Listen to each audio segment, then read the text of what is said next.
And I'm hoping that it's kind of a shared understanding coming from the Judeo-Christian Catholic perspective. And although I have, I think, outgrown some of that, or maybe not outgrown, I don't know what a better word is, maybe evolved in that. I also know that some of you share that tradition, some of you don't.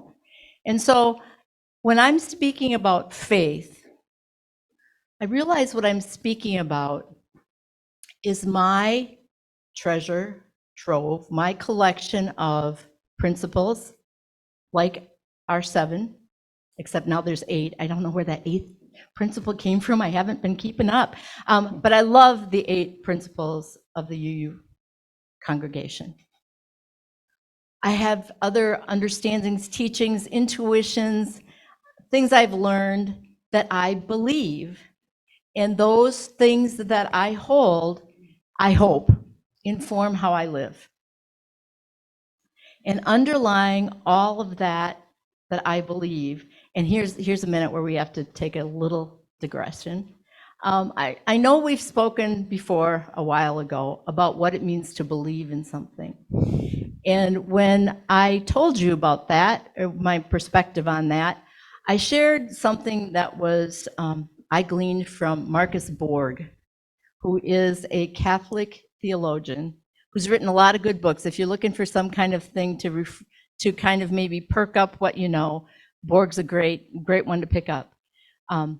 Especially his book, Meeting Jesus Again for the First Time. I even love that title. But anyway, what I have taken from Marcus Borg is the idea that when I believe something, it's not that I give my assent to the veracity, the truth, the factfulness of things.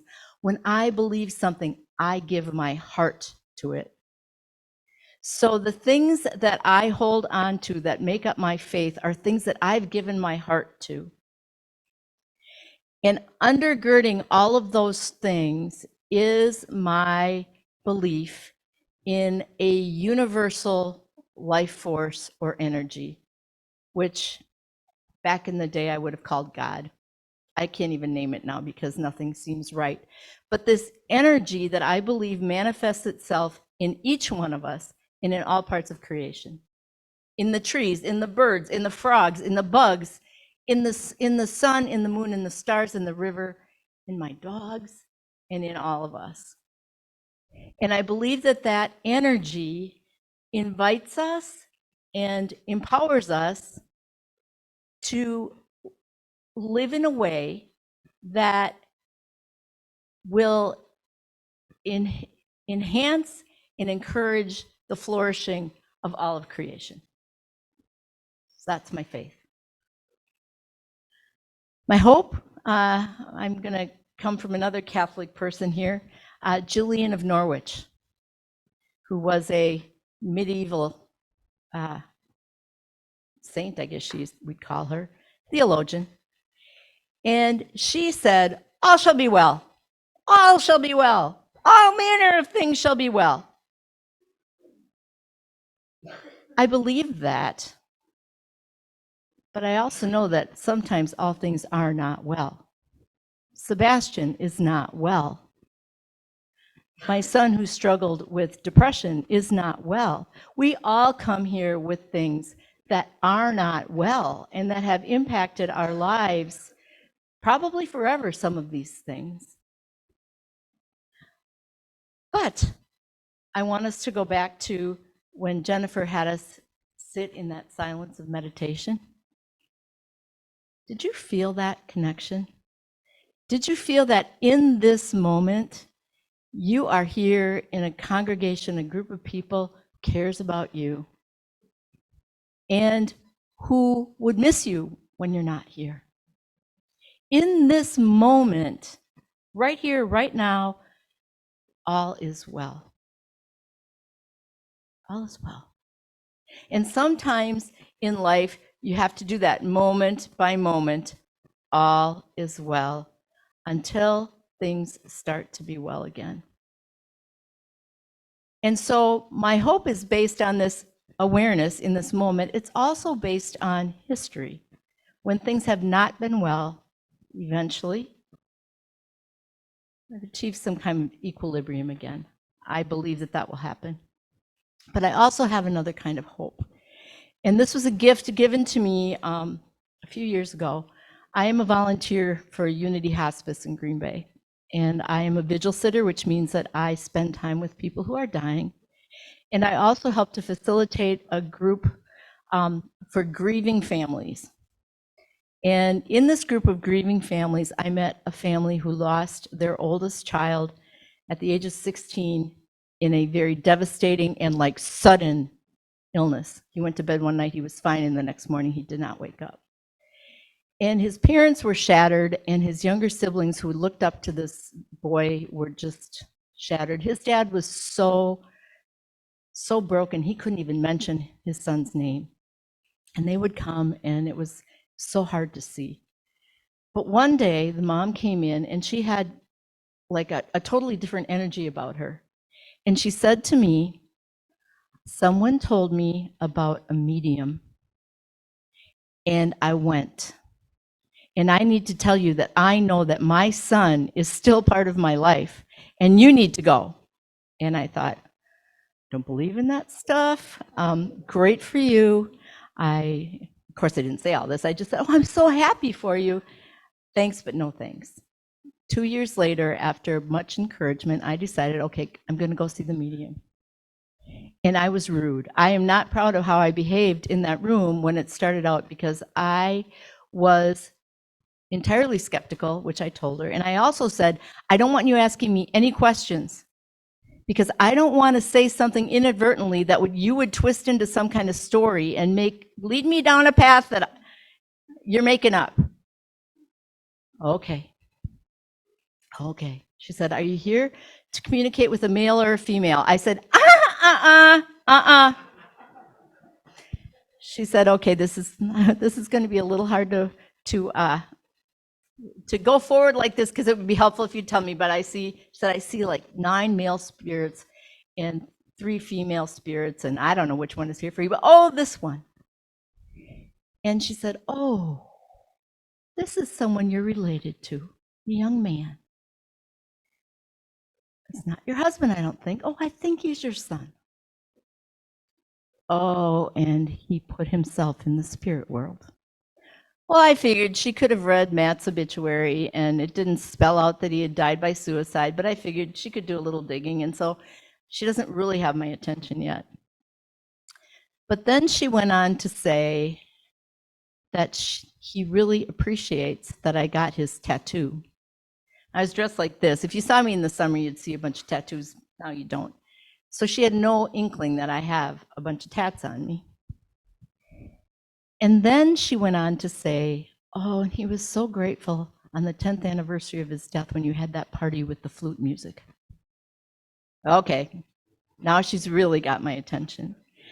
And Matt went on to say that he was very, very happy where he was, and he was using his music, and he was interacting with people. He was actually helping young people who had come to the spirit world get settled in.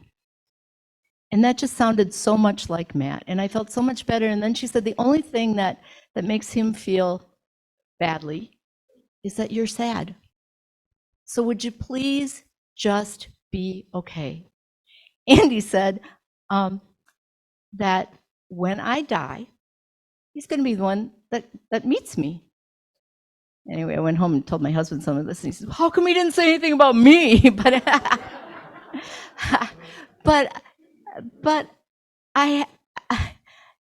and then at the very end, so Matt said literally, "Oh, little mama, I got to go. I'm busy," which is what he always said to me when he would leave the house.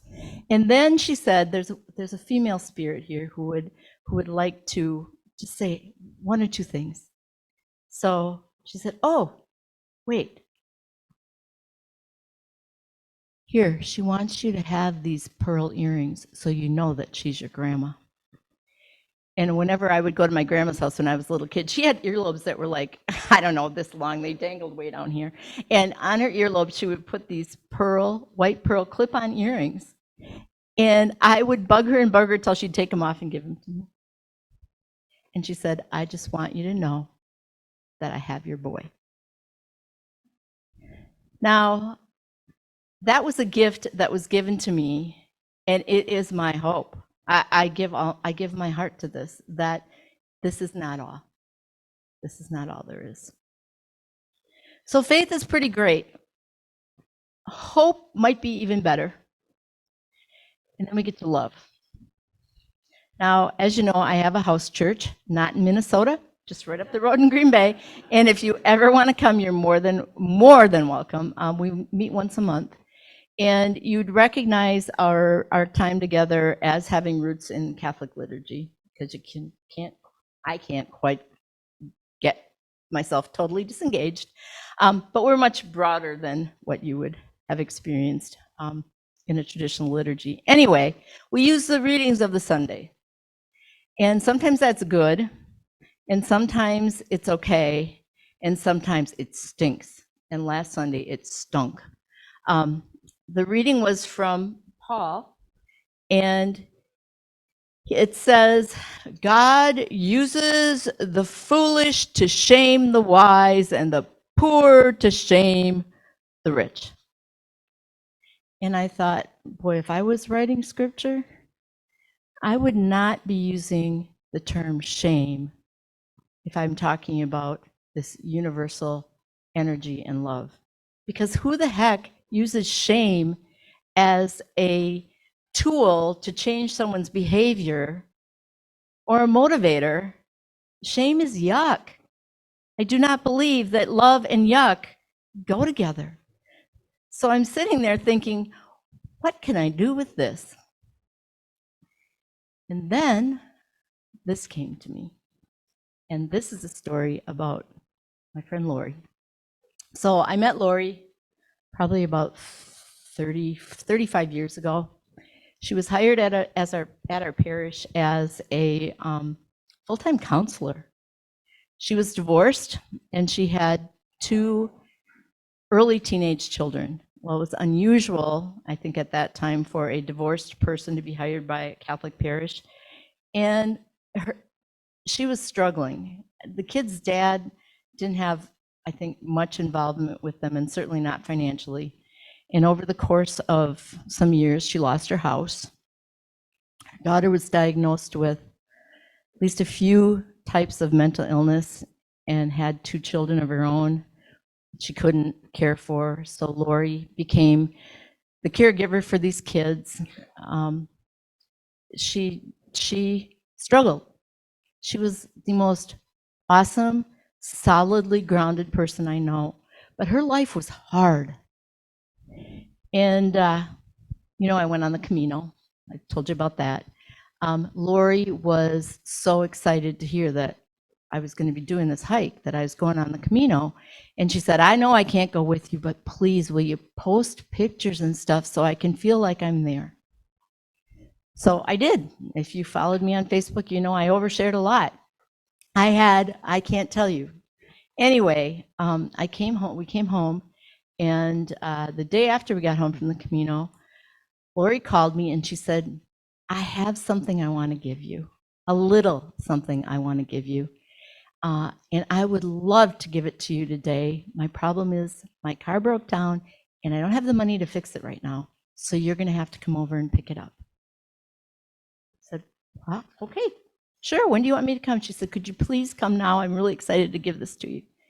So I got to her house, her apartment, and she met me at the door with a great big bag, like a duffel bag.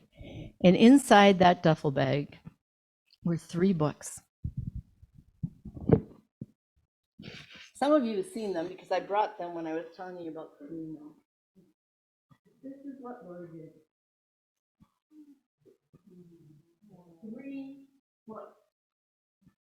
All of the pictures, not all of them. She also gave me a bag with about 150 pictures in it.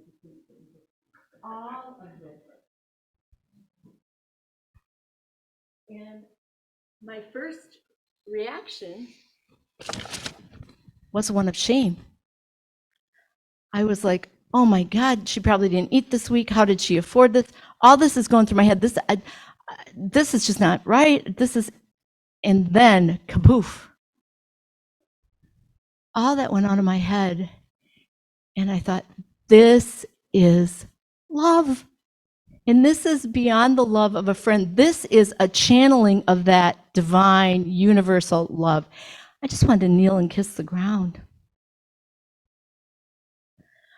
And so we grabbed onto each other and just held on, and there were no words because there couldn't be.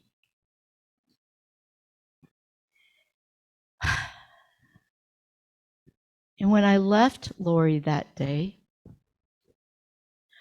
I had a new light bulb awareness going off in my head that we are to be pass-throughs for that love.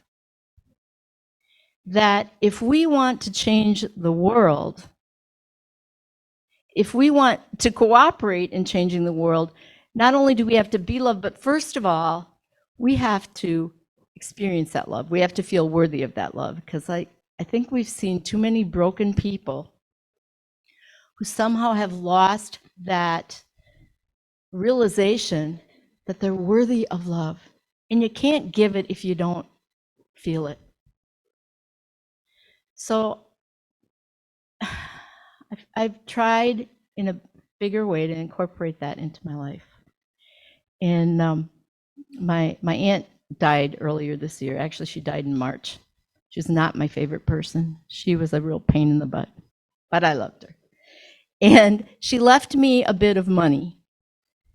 And I didn't want it because I had too much, I didn't know what to do with it. I had too much guilt, I guess, associated with taking her money.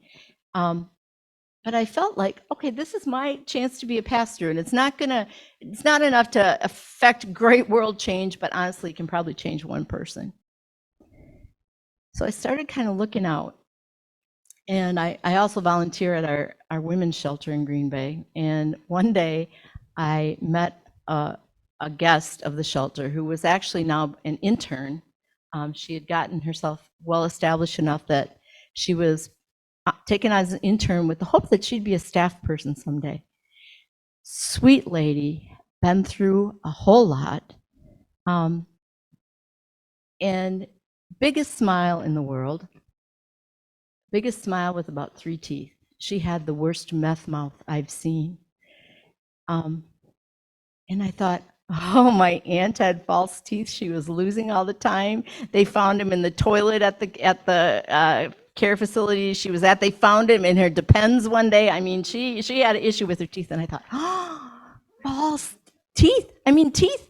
This is something that would be perfect for my aunt's money. But I didn't know how to approach this woman and say, hey, would you like some teeth? So I had people who knew her well say, would you like some help here? And it's been a process. It's been about a night. She had a lot of dental work done, and about 3 weeks ago, I got to see her with this big smile that now has teeth in it. And we grabbed onto each other and just held on because there were no words. So my whole point in all of this is to reiterate, like I think we do a good job of, but we have to think about from time to time. We are meant to be instruments of love in this world. And it doesn't need to be in the big things. I mean, the big things are, woof, they're very cool. But it is in making eye contact with someone. It is making sure that someone feels seen and heard. It is in reaching out and helping in ways that we can. And it's not just people. I talk to my plants, and honestly, they've taught me things like patience and what it means to be the recipient of care, and also the air purifier. I meditate with my dogs. They're not real good at it yet, but they're working on it. They get distracted, but honestly, when they sit there and we can just make eye contact and just relax in, there is current and there is energy that's flowing.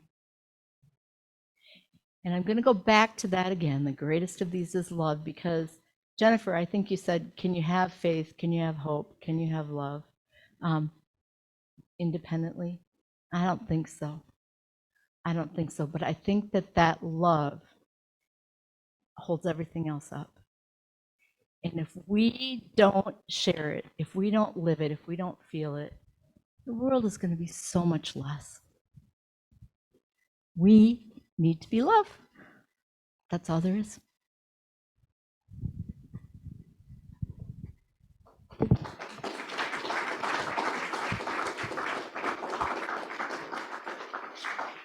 Do you have any comments, questions, experiences to share?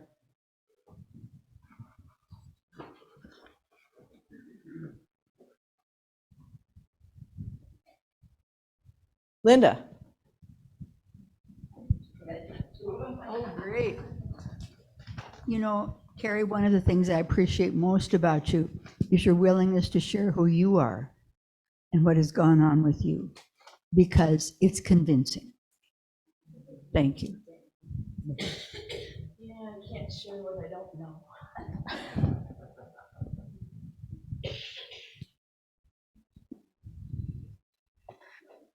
This is my grandma, by the way.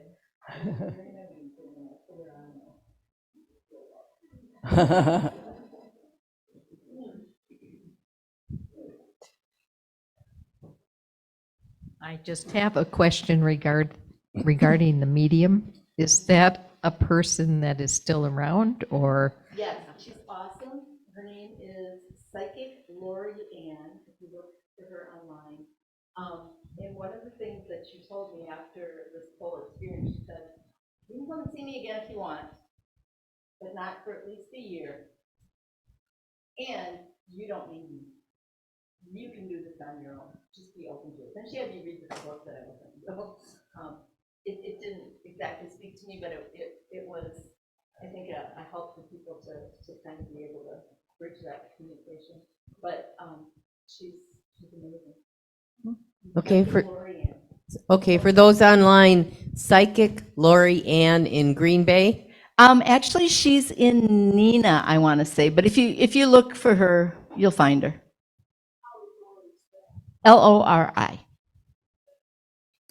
I'm just wondering, who's the name of, when you were talking about hope, that said all shall be well, all shall be well? Julian of Norwich. Julia.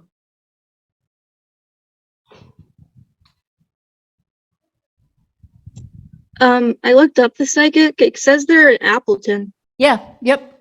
When I saw her, she was in a storefront in Neenah, and she also was part-time in Sedona. But I think her address was Appleton.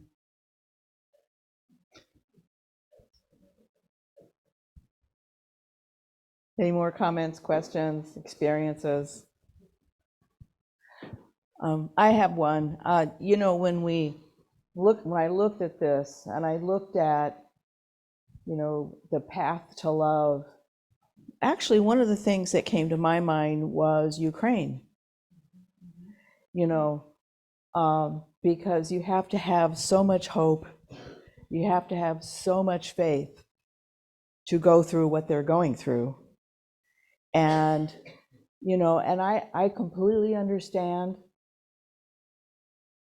if love is just not in the picture, in the sense of that people cannot reach inside themselves, you know, for that across, you know, for the Russians, for example, or for people that they see are threatening, that you become hypervigilant, that's what happens, or among the military. That's part of what PSTD is for me, is that grounding that love gives you is farther away. It's just a little outside your reach in the moment that you need it. Anyway, those are just my thoughts when I read that. So our closing song is All My Memories of Love by Anna Akhmatova It's in the Gray Songbook. I'm told that it's a little unfamiliar to us as you use, but those of you who grew up in the